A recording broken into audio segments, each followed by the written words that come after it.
Back to the channel guys. तो lecture को start करते हैं। इस लेक्चर में हम लोग सीखेंगे कि पीएच कैसे कैलकुलेट किया जाता है अगर टू स्ट्रॉन्ग एसिड दिया हो या फिर टू स्ट्रॉन्ग बेस दिया हो, राइट।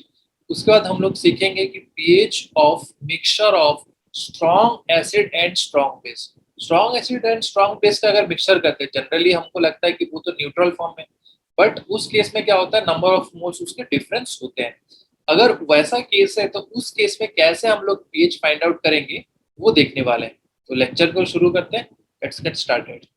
सो गाइज, हम लोग आ चुके हैं हमारे नेक्स्ट स्लाइड पे, जहाँ पे कि हमें कैलकुलेट करना है पीएच कैसे कैलकुलेट करेंगे इनकेस अगर टू स्ट्रॉन्ग एसिड दिया गया। सेम कॉन्सेप्ट हम लोग टू स्ट्रॉन्ग बेस के लिए भी यूज करेंगे, ठीक है। तो ये केस को हम लोग देख लेते हैं।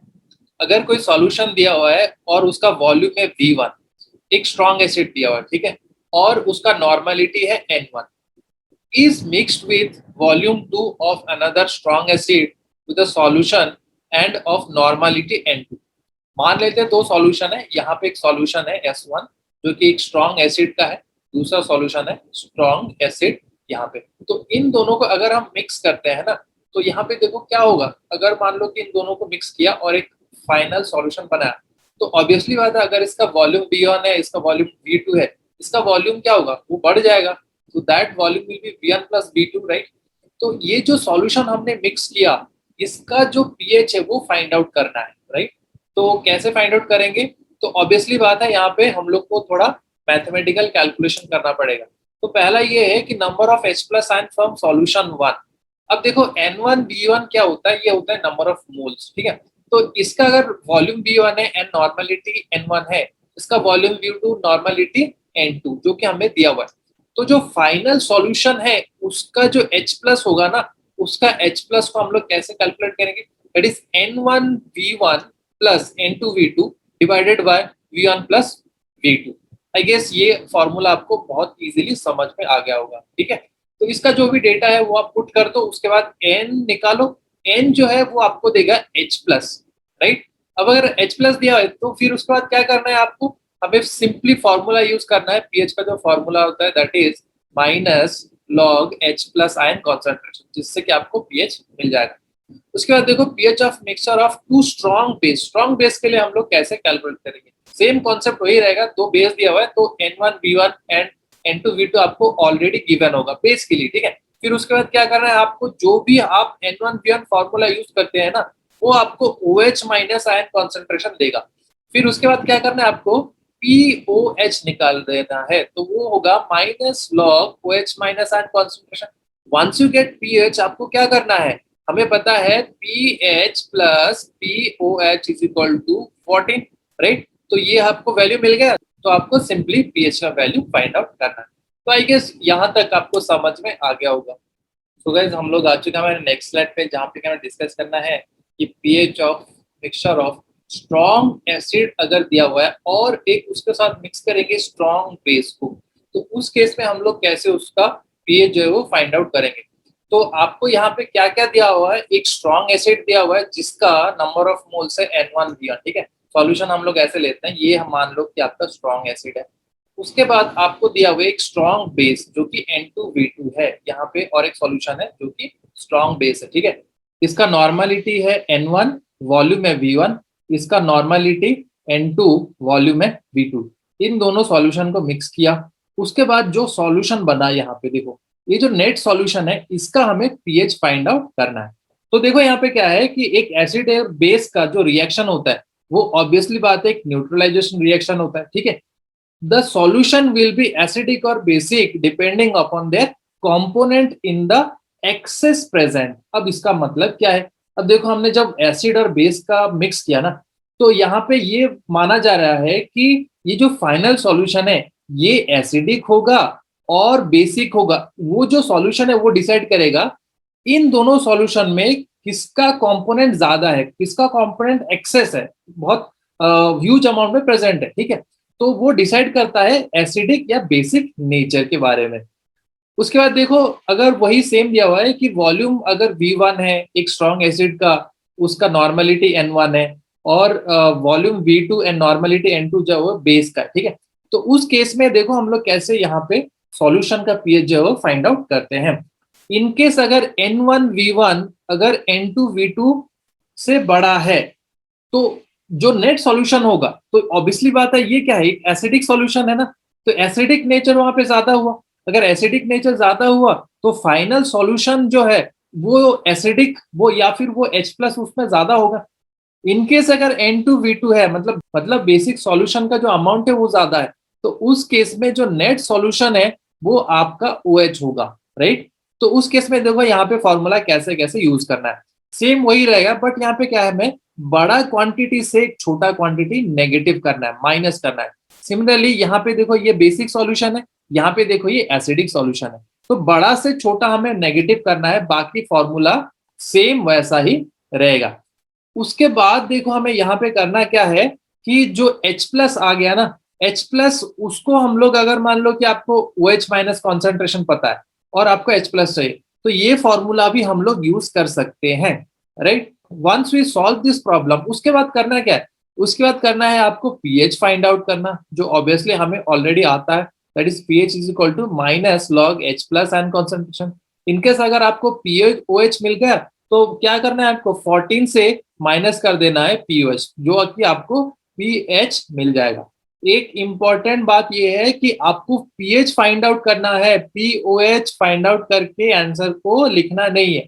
सो आई गेस यहाँ तक ये दोनों पॉइंट जो आपको क्लियरली समझ में आ गया होगा। सो गाइज हम लोग आ चुके हैं मेरे नेक्स्ट स्लाइड पे, जहाँ पे हमें pH कैलकुलेट करना है। अब यहाँ पे देखो क्वेश्चन गिवन है कि एक स्ट्रॉन्ग एसिड HNO3, दूसरा स्ट्रॉन्ग एसिड जो है वो HCl गिवन है। अब ये दोनों सॉल्यूशन को अगर मिक्स करेंगे तो जो फाइनल सॉल्यूशन है उसका pH कितना होगा वो हमें फाइंड आउट करना है। तो देखो ऑलरेडी है ये HNO3 एंड HCl, ये दोनों के दोनों स्ट्रॉन्ग एसिड है। तो स्ट्रॉन्ग एसिड के लिए हम लोग को फॉर्मूला पता है क्या है, तो उसके लिए हम लोग डेटा हम लोग यहाँ पे लिख देते हैं। अब डेटा क्या है, यहाँ पे मोलारिटी दिया हुआ है। अब मोलारिटी हमें क्या चाहिए, हमें नॉर्मलिटी चाहिए। तो एक फॉर्मूला याद रखो कि नॉर्मलिटी जो है वो मोलारिटी इंटू N फैक्टर होता है, राइट। यहाँ पे N फैक्टर जो है वो 1 है, क्योंकि यहाँ पे दोनों के दोनों एसिड जो है वो एक ही H+ आयन रिमूव कर रहे हैं, तो इसलिए N फैक्टर यहाँ पे हो गया 1।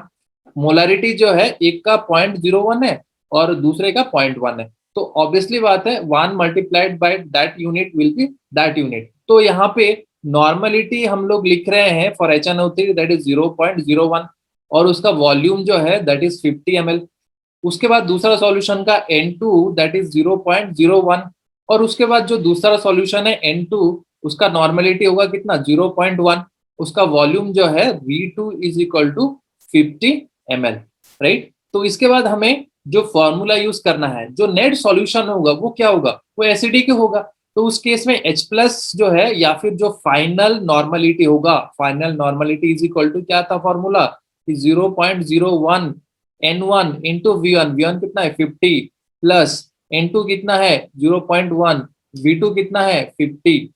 तो इस डेटा को हम लोग कैलकुलेट करेंगे, फिर divided by V1 plus V2, V1 plus V2 कितना होता है 50 प्लस 50।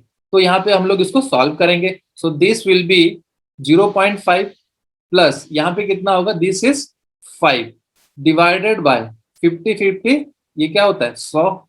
फिर उसके बाद जो फाइनल सॉल्यूशन होगा this is 5.5 divided by this one is 100, right. तो इसके बाद हम लोग को H+ आयन कॉन्सेंट्रेशन जो मिलेगा 0.055। Once we get this value हमें pH कैलकुलेट करना है, pH जो है that is minus log 0.055, right. यहाँ पे देखो लॉग 0.055 का जो वैल्यू होता है that will be minus 1.25, right. तो देखो यहाँ पे minus of minus 1.25 that is equal to 1.25। इसका मतलब क्या है, जो नेट सॉल्यूशन वो क्या होगा, एसिडिक होगा। सो गाइस नेक्स्ट स्लाइड का हम लोग क्वेश्चन सॉल्व करते हैं। अब यहाँ पे क्या दिया हुआ है कि कैलकुलेट द pH ऑफ, यहाँ पे देखो एक बेस दिया हुआ है, उसके बाद एक एसिड दिया हुआ है, ठीक है। तो बेस और एसिड में हम लोग कैसे पता चलेगा कि नेट सॉल्यूशन जो है वो एसिड और बेस है, राइट। तो उसके लिए क्या करो आप, यहाँ पे इसका वॉल्यूम और इसका मोलारिटी को आप मल्टीप्लाई कर दो, ठीक है। सिमिलरली यहाँ पे भी ऐसा करो। तो क्वेश्चन को सॉल्व करते हैं स्टेप बाय स्टेप के हिसाब से, ठीक है। तो पहले लेते हैं HCl। HCl में देखो यहाँ पे नॉर्मलिटी कितना है, नॉर्मलिटी जो है 1/50 है, राइट। सो HCl का जो एन फैक्टर है दैट इज 1 इंटू 400। अब इसका वैल्यू कितना आएगा, दिस वन इज 80। उसके बाद BaOH होल ट्वाइस, इसका आप नॉर्मलिटी इंटू वॉल्यूम कैलकुलेट करो। तो नॉर्मलिटी जो है वो 1/200 इंटू, यहाँ पे देखो एन फैक्टर जो है, N factor is 2, N factor 2 मतलब यहाँ पे 2 से मैं मल्टीप्लाई कर रहा हूँ, ठीक है। ये जो है ये उसका मोलारिटी है, molarity into N factor that will give us the normality into यहाँ पे वॉल्यूम कितना है 400, राइट। तो इसको अगर आप सॉल्व करोगे दैट विल बी 40। उसके बाद जो वाटर दिया है वो 200 ml है, राइट। अब यहाँ पे देखो 80 एंड 40, तो किसका अमाउंट ज्यादा है, ऑब्वियसली बात है HCl का।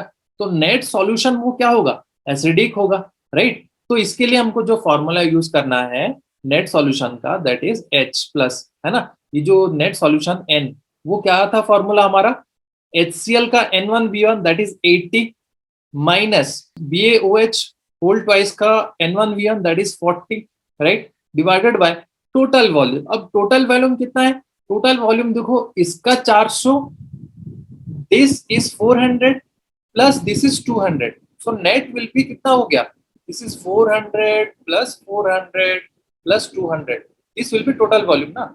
so this will be 40 divided by 1000, right. so this will be 4 into 10 to the power minus 3। अब इसका log यूज कर लो, so this is pH is equal to minus log 4 into 10 to the power minus 3। अब यहाँ पे देखो आप log a into b use कर रहे हो, log a into b क्या होता है, log a plus log b। अगर आप इसको एक्सपांड करके सॉल्व करोगे तो नेट आंसर विल बी 2.3। तो सॉल्यूशन जो है वो क्या है, H प्लस, उसमें कॉन्सेंट्रेशन ज्यादा है, that means that is acidic in nature. So I guess ये लेक्चर में आपको बहुत सारी क्लैरिटी मिल गया होगा कि कैसे क्वेश्चन को सॉल्व करना है। तो इस लेक्चर को यहाँ पे खत्म करते हैं, मिलते हैं नेक्स्ट लेक्चर पे, till then thank you guys.